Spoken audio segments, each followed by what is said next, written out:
स्वागत है साथियों आप लोग का आईडू क्लासेस में। आज हम लोग जानेंगे साथियों कि हिस्ट्री के चैप्टर 2 के बारे में, जो कि एनसीईआरटी पैटर्न पर आधारित है। ये क्लास 7 से लिया गया है दोस्तों। कक्षा 7वीं की एनसीईआरटी पैटर्न पर आधारित हिस्ट्री के दूसरे चैप्टर के बारे में हम लोग चर्चा करेंगे।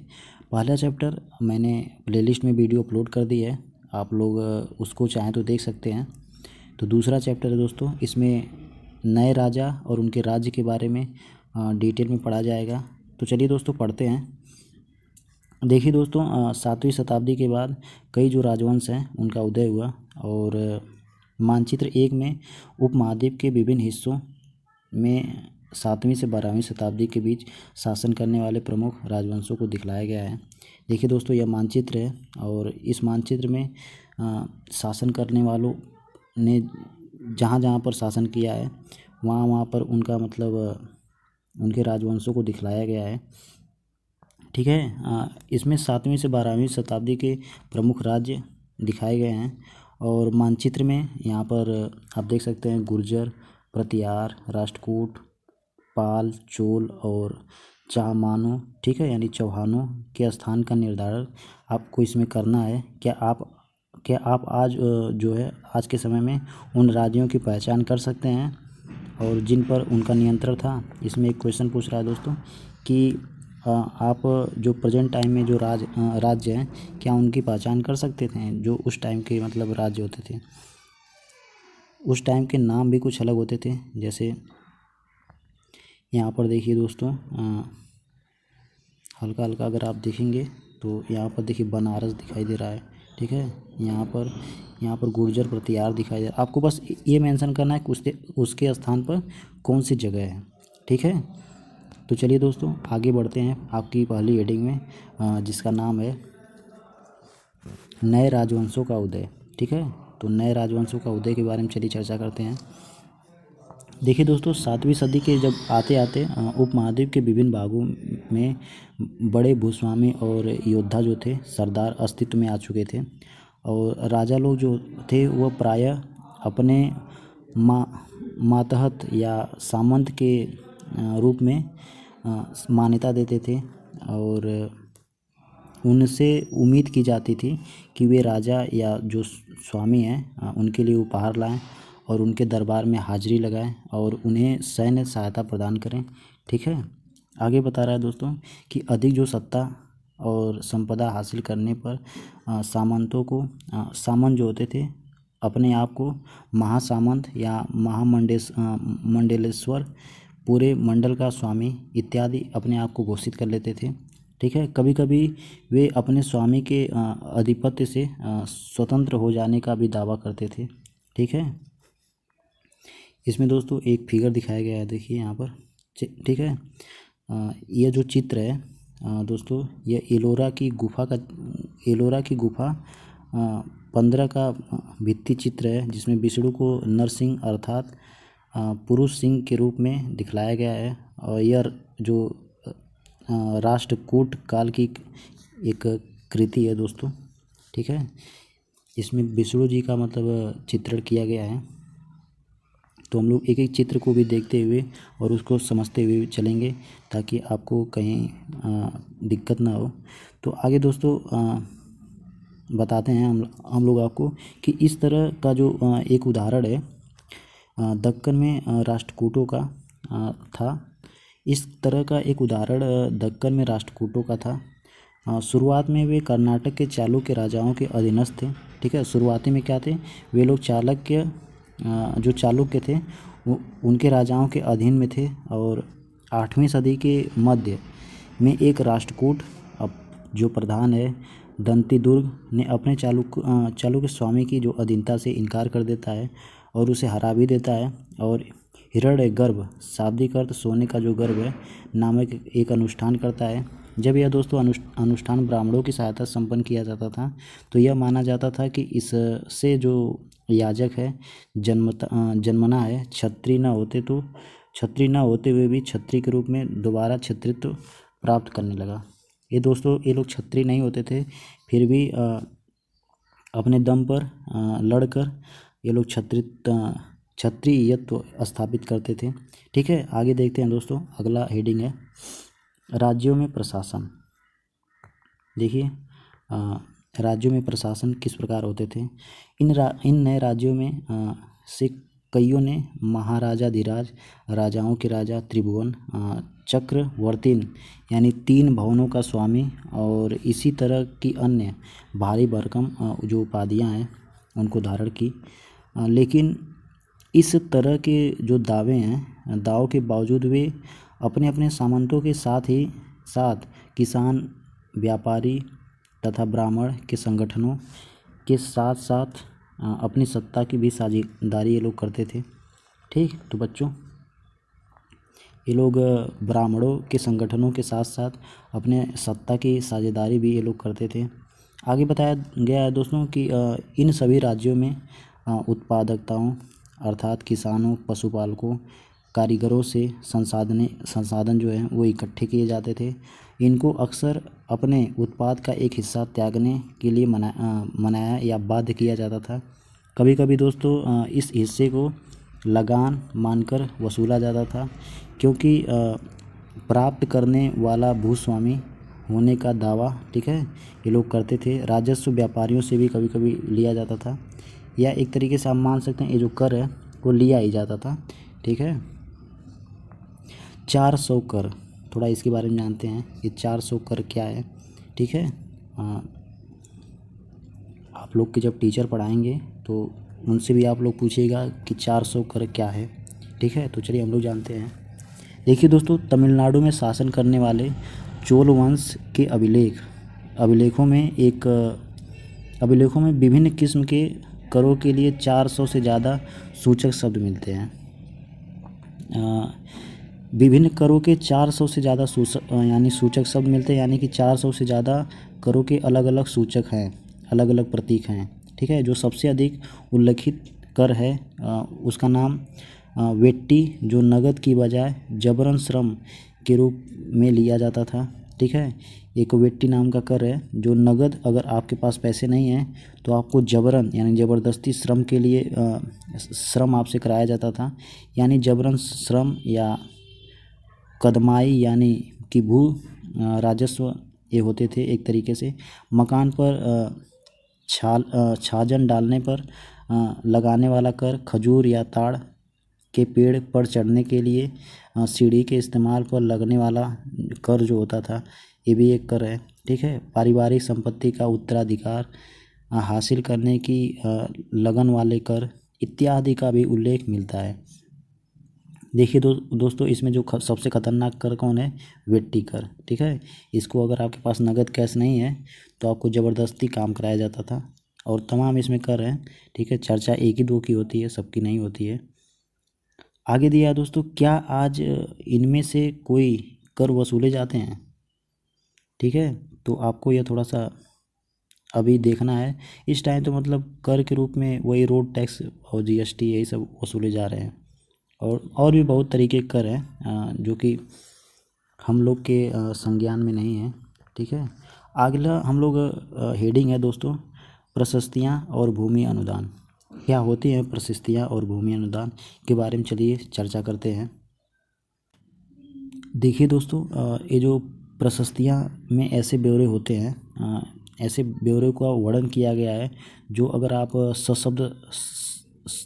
शब्दशः अगर समझें तो यह सत्य नहीं भी हो सकते हैं, इसको सही नहीं माना जा सकता है। लेकिन ये जो प्रशस्तियाँ हैं ये हमें बताती हैं कि जो शासक है खुद को कैसा प्रदर्शन करना चाहता है।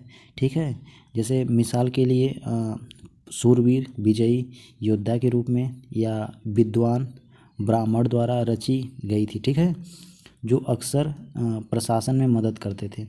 दोस्तों मैं एक नागभट्ट की उपलब्धियों को बताना चाहता हूँ। ठीक है, यह सेम प्रशस्तियों में व्याप्त है, एक तरीके से प्रशस्तियों से लिया गया है। आप देख सकते हैं दोस्तों, कई शासकों ने प्रशस्तियों में अपनी उपलब्धियों का बखान किया है। आपने पिछले साल गुप्त शासक समुद्रगुप्त की प्रशस्ति के बारे में पढ़ा। जब मैंने दोस्तों कक्षा 6 के अध्याय में मैंने पढ़ाया है, ठीक है, कि गुप्त शासक समुद्रगुप्त के बारे में खूब डिटेल में समझाया है। अगर कक्षा 6 की एनसीईआरटी का जो हिस्ट्री का चैप्टर है, एक एक चैप्टर अगर आप लोगों ने नहीं देखा है तो उसको देखेंगे तो आपको हिस्ट्री का थोड़ा और नॉलेज मिलेगा, ठीक है। तो जितना आप हिस्ट्री के बारे में जान जाएंगे उतना आप अपने जीवन को और बढ़िया बना सकते हैं, ठीक है। देखिए दोस्तों, संस्कृत में लिखी गई ग्वालियर मध्य प्रदेश में पाई गई एक प्रशस्ति में प्रतिहार नरेश नागभट्ट के कामों का वर्णन इस प्रकार किया गया है। आंध्र, सैंधव, सिंधु, विदर्भ, महाराष्ट्र का एक हिस्सा और कलिंग उड़ीसा का एक हिस्सा के राजा उनके आगे तभी धराशायी हो गए जब वे राजकुमार थे। उन्होंने कन्नौज के शासक चक्रयुद्ध को विजित किया और उन्होंने बंग यानी बंगाल का जो हिस्सा है, अनर्थ गुजरात का हिस्सा, मालवा मध्य प्रदेश का हिस्सा, किरात बनवासी का हिस्सा, तुरुस्क मतलब यानी तुर्क का हिस्सा और वत्स जो है मत्स्य, दोनों उत्तर भारत के राज्य हैं। राजाओं को इन लोगों ने नागभट्ट ने पराजित किया इन सभी राजाओं को, ठीक है। जो आज के मतलब अगर देखेंगे तो आज का राज्य का नाम ही अलग अलग हो गया है। तो दोस्तों यहाँ पर क्वेश्चन एक पूछ रहा है कि इस अभिलेख में उल्लिखित इलाकों में से कुछ को मानचित्र 1 में ढूंढने की कोशिश करें। दूसरे राजाओं ने भी इसी तरह के दावे किए थे, ठीक है। आपके विचार से ऐसे दावे उन्होंने क्यों दिए होंगे, इसके बारे में थोड़ी सी खोज पड़ताल आपको करनी है। यहाँ देखिए एक मैं चित्र दिखाना चाहता हूँ, ये आपको चित्र दिखाई दे रहा होगा, ठीक है। इस चित्र के बारे में जानते हैं दोस्तों, ये चित्र एक्चुअली है क्या, ठीक है।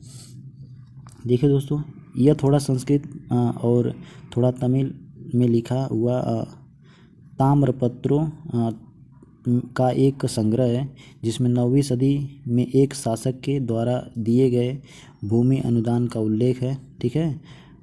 जिन कड़ियों में से ये पत्र जुड़े हैं उन पर राजसी मुहर लगी है और यह बतलाने के लिए कि यह एक प्रमाणिक दस्तावेज है। दोस्तों, यह एक प्रमाणिक दस्तावेज है जिसमें एक लेख लिखा गया है, ठीक है, जो किसी को मतलब ज़मीन भूमि देने के लिए मतलब इसमें प्रमाणित किया गया और इसमें जगह जगह मुहर भी लगाई गई है राजा की, ताकि यह खूब अच्छी तरीके से। देखिए दोस्तों, अगर आप इसको ध्यान से देखेंगे तो यह किलनुमा ये जितने हैं ये सब पन्ने हैं एक एक, ठीक है। ध्यान से देखेंगे तो एक एक पन्ने हैं और एक किलनुमा इनको जोड़ा गया है और यहाँ पर राजा की एक तरीके से मुहर भी लगी है। ध्यान से देखेंगे तो ये मुहर भी लगी है राजा की। तो चलिए दोस्तों जानते हैं। देखिए, जो राजा लोग होते थे वो प्रायः ब्राह्मणों को भूमि अनुदान से पुरस्कृत करते थे। ये ताम्र पत्रों पर अभिलिखित होते थे। जो राजा होते थे दोस्तों, यह ब्राह्मण को दिया गया भूमि अनुदान है, ठीक है, जो भूमि पाने वाले को दिए जाते थे।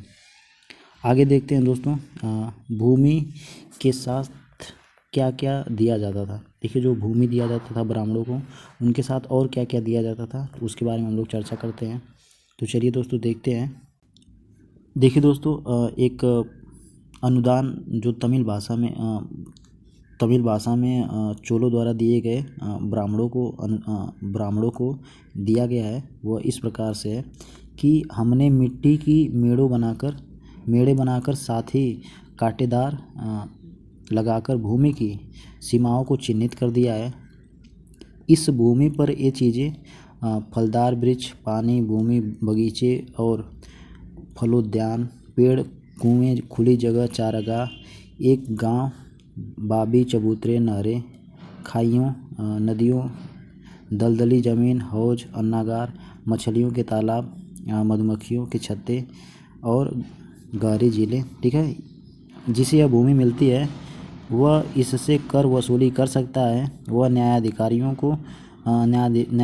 द्वारा जुर्माने के तौर पर लगाए गए कर को वसूल सकता है यह, ठीक है। और पान के पत्तों पर लगने वाला जो कर है, बुने हुए कपड़ों पर लगने वाला कर, साथ ही साथ वाहनों पर लगने वाला जो कर है, यह ब्राह्मण वसूल सकता है। वह पक्की ईंटों के बने ऊपरी मल्ले के कमरे बनवा सकता है, छोटे बड़े कुएं खुदवा सकता है, पेड़ और कांटेदार झाड़ियाँ लगवा सकता है, और ज़रूरी हो तो सिंचाई के लिए नहर बनवा सकता है। यह एक सुनिश्चित करना चाहिए कि पानी बर्बाद न हो और तटबंधों का निर्माण हो। ठीक है, अगला हेडिंग देखते हैं दोस्तों कि धन के लिए युद्ध। तो वह वाला अनुदान वाला आपको पूरा अच्छी तरीके से समझ में आया होगा कि अब इसमें आगे एक प्रश्न भी पूछ रहा है अनुदान वाले में, जो भूमि अनुदान क्या है। लेख में सिंचाई के जितने संभव स्रोत का उल्लेख है उनकी आपको सूची बनाना है और विचार विमर्श करना है कि यह कैसे इस्तेमाल होता था या कैसे इस्तेमाल होता होगा। ठीक है, आगे देखिए दोस्तों, धन के लिए युद्ध।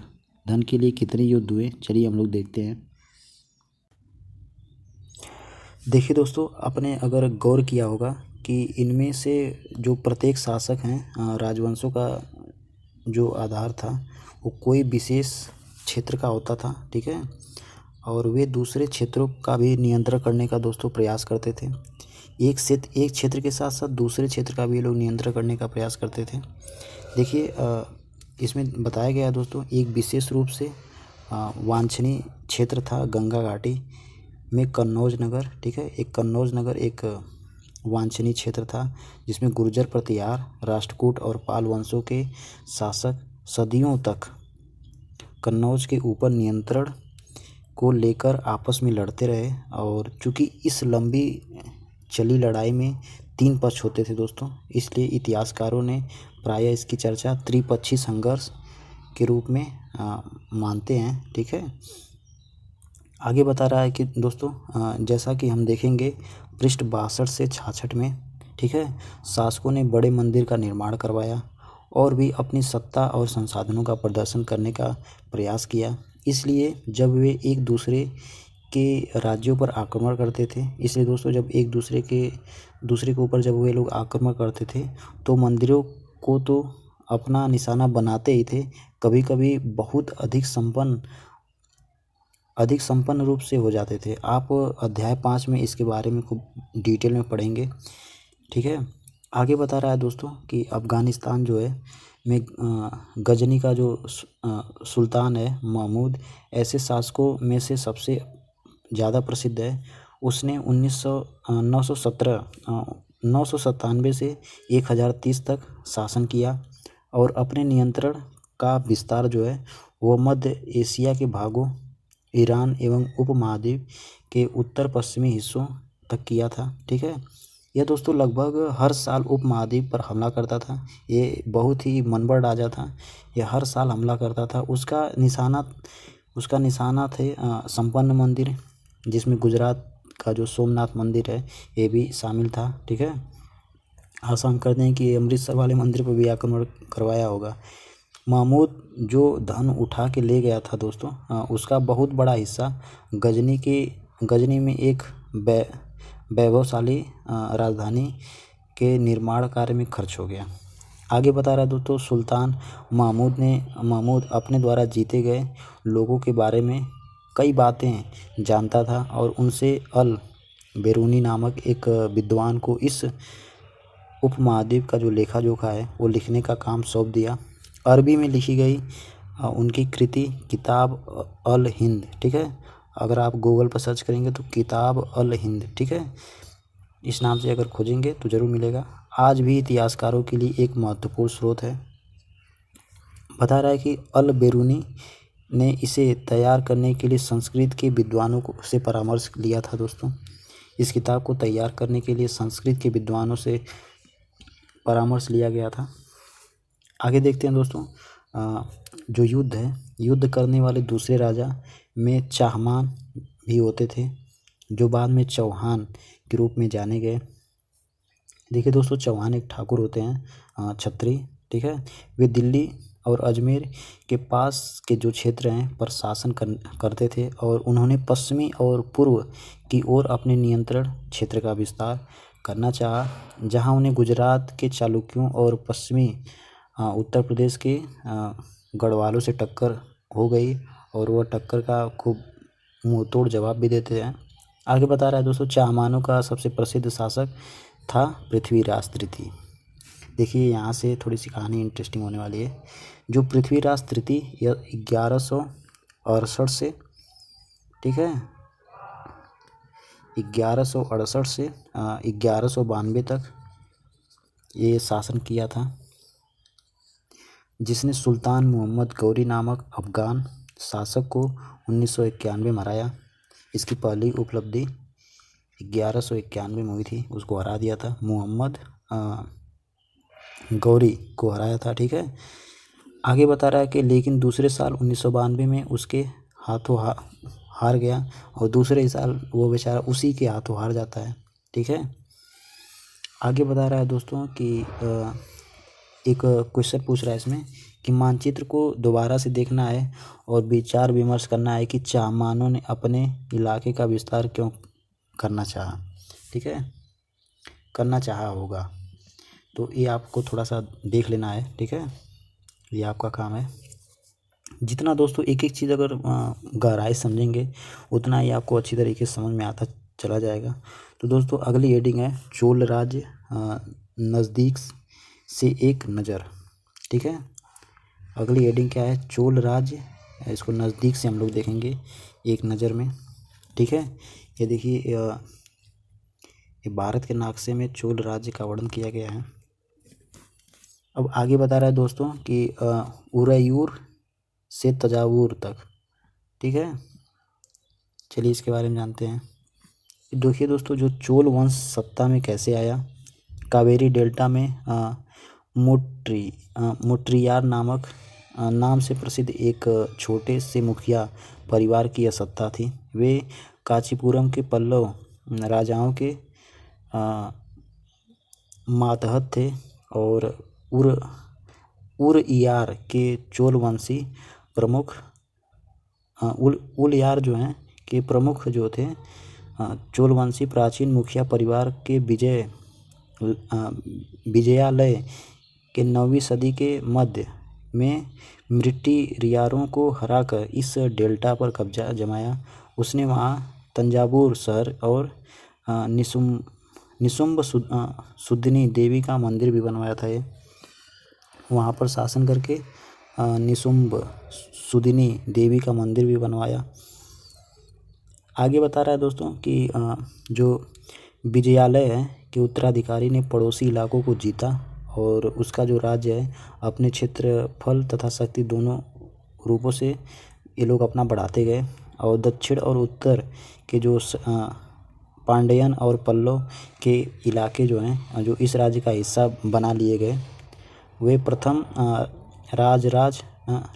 प्रथम जो अपने शक्तिशाली चोल शासक माना जाता था 985 ईस्वी में, ठीक है, राजा बना और उसी ने इसमें से ज़्यादा क्षेत्रों पर अपने नियंत्रण का विस्तार किया और उसने साम्राज्य का जो प्रशासन है का भी पुनर्गठन किया, ठीक है। इन्होंने साम्राज्य का जो पुनर्गठन दोबारा किया। अगली हेडिंग है दोस्तों भव्य मंदिर और कांस्य मूर्ति कला। तो चलिए हम लोग जानते हैं कि भव्य मंदिर क्या होती थी और कांस्य मूर्ति कला क्या होता था, ठीक है। देखिए दोस्तों राजराज जो है और राजेंद्र प्रथम द्वारा बनवाए गए तंजावुर और गंगईकोंड चोलपुरम के बड़े मंदिर जो थे वह स्थापत्य और मूर्तिकला की दृष्टि से चमत्कार माने गए, ठीक है। आगे बता रहा है कि चोल मंदिर अक्सर अपने आसपास विकसित होने वाली बस्तियों के केंद्र बन गए थे। ये शिल्प उत्पादन के केंद्र थे। ये मंदिर शासकों और अन्य लोगों द्वारा बनाई गई भूमि से भी संपन्न होते गए थे और इस प्रकार की उपज उन सारे विशेषज्ञों का जो निर्वाह है करने में खर्चा होती थी जो मंदिर उसके आसपास रहते थे उसके लिए काम करते थे, जैसे पुरोहित, मालाकार और बावर्ची, मेहतर, ठीक है। आगे बता रहा है दोस्तों संगीतकार, नर्तक इत्यादि। दूसरे शब्दों में जो मंदिर सिर्फ पूजा आराधना के स्थान नहीं थे, वे आर्थिक, सामाजिक और सांस्कृतिक जीवन के भी केंद्र माने जाते थे। जो दोस्तों उस टाइम के जो मंदिर थे वह केवल पूजा प्रार्थना के लिए ही नहीं थे, बल्कि वहाँ पर आर्थिक, सामाजिक और सांस्कृतिक जीवन का भी केंद्र माना जाता था। मंदिर के साथ जो है जुड़े हुए शिल्पों में सबसे विशिष्ट था कांस्य प्रतिमाएं बनाने का काम। चोल कांस्य प्रतिमाएं संसार की सबसे उत्कृष्ट कांस्य प्रतिमाओं में गिना जाता था। ठीक है, ज़्यादातर जो प्रतिमाएं तो उत्कृष्ट देवी देवताओं की होती थी, लेकिन कुछ प्रतिमाएं भक्तों का भी बनाई जाती थी वहाँ पर। देखिए, देवी देवताओं के साथ साथ दोस्तों भक्तों की भी प्रतिमा बनी होती थी। इसलिए आप लोग भी प्रयास करते रहिए। देखिए, आप जितने दोस्तों बड़े सपने देखेंगे, ठीक है, हमेशा सोचिए कि बड़ा से बड़ा सपना देखें, क्योंकि अगर दोस्तों आसमान से अगर आप गिरते भी हो तब भी खजूर में अटक जाओगे। ठीक है, तो बड़े लेवल की तैयारी करने की सोचिए, छोटा मोटा तो अपने आप मिल जाएगा। इसीलिए वे लोग भगवान की पूजा करते थे, तो इसके साथ साथ उन लोगों की भी मूर्तियाँ साथ में लग गई, तो इससे बहुत बड़ी सीख मिलती है। ठीक है, आगे बता रहा है दोस्तों कृषि और सिंचाई। ठीक है, तो क्या होती थी कृषि और सिंचाई, इसके बारे में चलिए जानते हैं। देखिए, चोलों की उपलब्धियां कृषि में हुए नए विकासों के माध्यम से संभव हुई।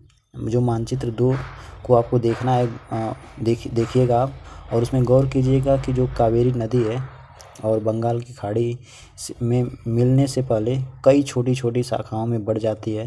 ये जो शाखाएं हैं बार बार पानी में उलीचती हैं और जिसमें किनारों पर उपजाऊ मिट्टी जमा होती रहती है। शाखाओं का जो पानी है दोस्तों कृषि विशेषत चावल की खेती के लिए आवश्यक आर्द्रता भी मुहैया कराता है। आगे देखते हैं दोस्तों, बता रहा है कि हालांकि जो तमिलनाडु के दूसरे हिस्से हैं उसमें कृषि के पहले ही जो कृषि थी वो पहले ही विकसित हो चुकी थी, पर 5वीं या 6वीं शताब्दी में आकर ही इसे इलाकों में बड़े पैमाने पर खेती शुरू हो गई थी। कुछ इलाकों में जंगलों को साफ किया जाता था और कुछ दूसरे इलाकों में ज़मीन को समतल किया जाता था। डेल्टा क्षेत्र में बाढ़ को रोकने के लिए तटबंध बनाए जाते थे और पानी को खेतों तक ले जाने के लिए नहरों का निर्माण किया जाता था और कई क्षेत्रों में एक साल में 2 फसलें भी उगाई जाती थी। ठीक है, जैसे आप लखीमपुर खीरी में जाएंगे तो आपको जब धान की फसल बोई जाती है तो बाकी उत्तर प्रदेश के अन्य ज़िलों में एक ही बार धान की फसल काटी जाती है, वहाँ पर 2-2 बार लोग धान की फसल काट लेते हैं। ठीक है, इस प्रकार का मतलब वहाँ पर भी ऐसा होता था। यहाँ पर देखिए जो पानी नहर दिखाई गई है दोस्तों। ठीक है,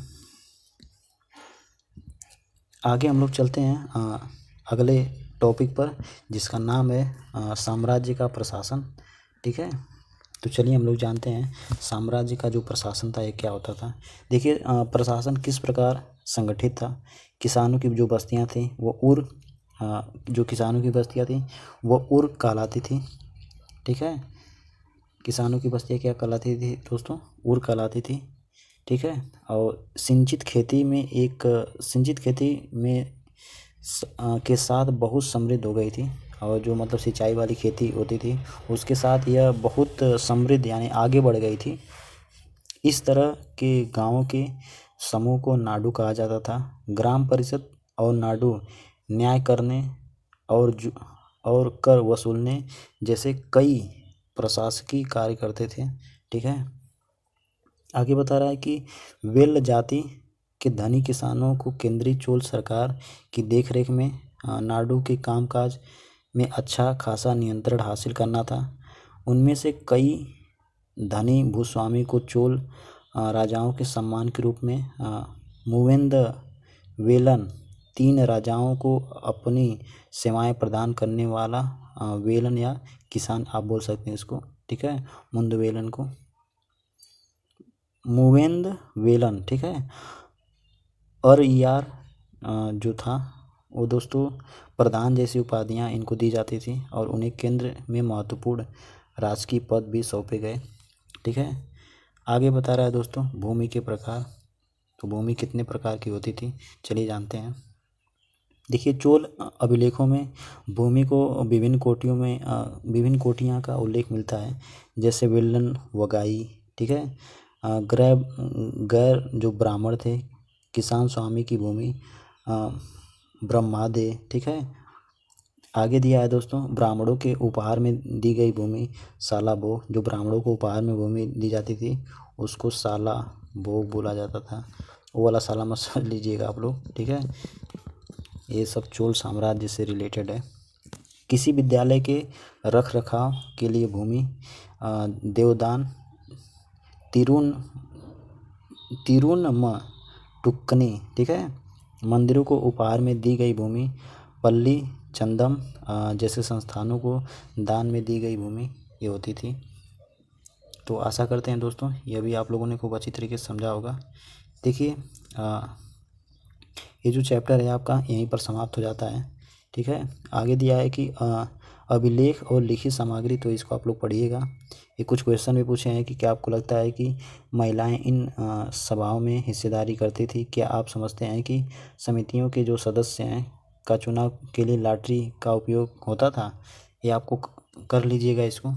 और जितने सारे क्वेश्चन हैं ये आप लोग देखिएगा, और हम लोग नेक्स्ट वीडियो ऐसा लाएंगे कि जिसमें सारे क्वेश्चन, जिसमें 12 क्वेश्चन पूछे हैं, 12 क्वेश्चन का आंसर हम लोग बताएंगे। ठीक है, तो दोस्तों यह आपका जो दूसरा चैप्टर है NCERT क्लास 7 का यह समाप्त हो गया। और मैं आशा करता हूँ दोस्तों ये आप लोग बहुत ही आनंद तरीके से पढ़े होंगे, एंजॉय तरीके से पढ़े होंगे। तो दोस्तों अगर आप लोग चैनल पर नए हैं तो चैनल को सब्सक्राइब कर लीजिए, और बेल का भी ऑप्शन है उसको भी प्रेस कर दीजिए। ठीक है, और लाइक का भी बटन है उसको भी मन करे दबा दीजिए। तो दोस्तों मिलते हैं नेक्स्ट वीडियो में, तब तक के लिए नमस्कार।